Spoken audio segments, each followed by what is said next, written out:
how to present the En-ROADS baseline. I'm going to give you the simple version and the deeper version. One note along the way, though, just want to note that when we say baseline, we're not talking about our prediction of the most likely future. We don't do forecasts and predictions. Instead, think of it as a reasonable starting point for model experimentation so you can learn about the effects of different things, different actions in the system. It is a reasonable starting place that is a pulling together of all the current policies that we see in place around the world without any strengthening. All right, here we go. Here's the simple beginner version. If you have less time, you want to keep it simple. Welcome. Here is our baseline in En-ROADS, and you can see over on the left, there's a graph that shows what's going on with energy, the global sources of primary energy.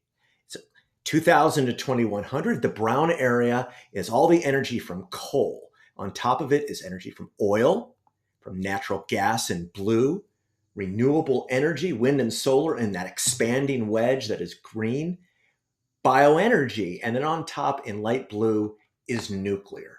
If that's where we get all of our energy, and you think of all the carbon dioxide emissions that come from burning the coal, oil, and the gas, and add in other gases, methane, nitrous oxide, and the fluorinated or F gases, that gives you the graph on the right.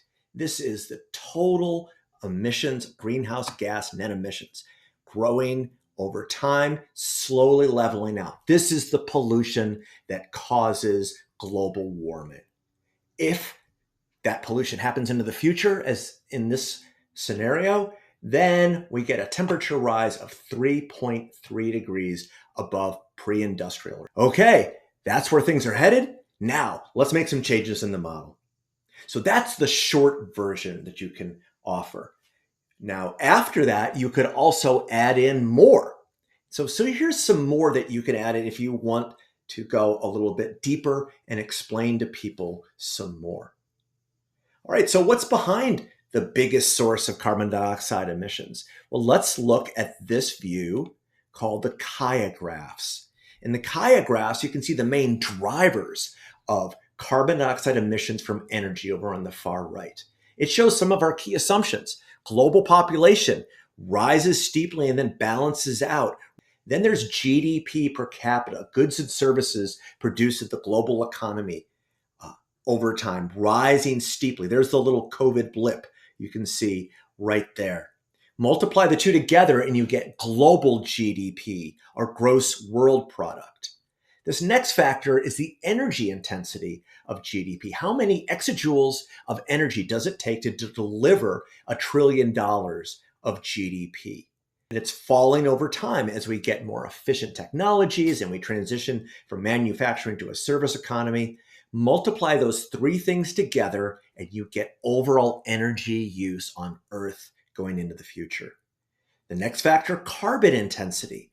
How much carbon dioxide is emitted per unit of energy? It's falling over time as we have a little less coal and oil and gas relative to the growth in renewables and nuclear.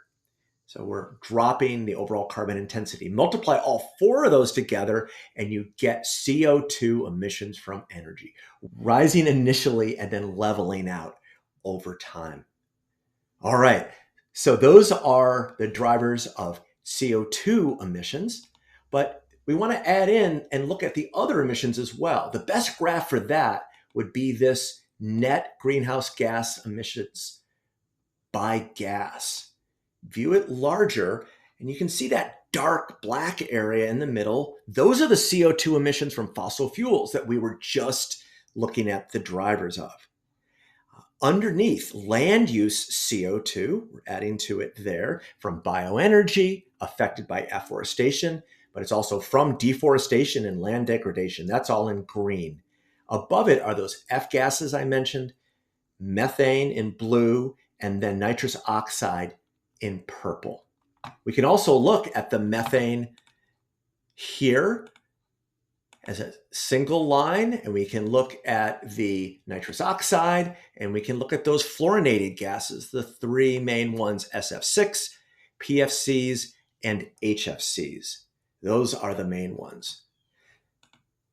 The next thing you could mention is that there is an important feedback loop that exists in the model, which is as temperature goes up, the growth rate of overall global GDP gets decreased a little bit because of all of the impacts of climate change on the infrastructure of the economies and the capacity to deliver goods and services around the world, from drought and flood and extreme weather events and migration and all that's happening there. We can see that impact by going here to gross world product. If there was no impact of temperature on the growth of GDP, the gross world product would have followed that dotted line.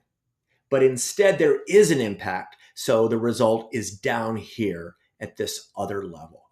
So this is now built in to the baseline. You can go turn it off, but it is in this baseline. Next thing you could mention is that if we have this 3.3 degree future, there are many impacts that you can look at. Click on impacts, and one can go look and see its sea level rise. You can go look at things like crop yield effects, etc. There are many of these impacts that you can explore.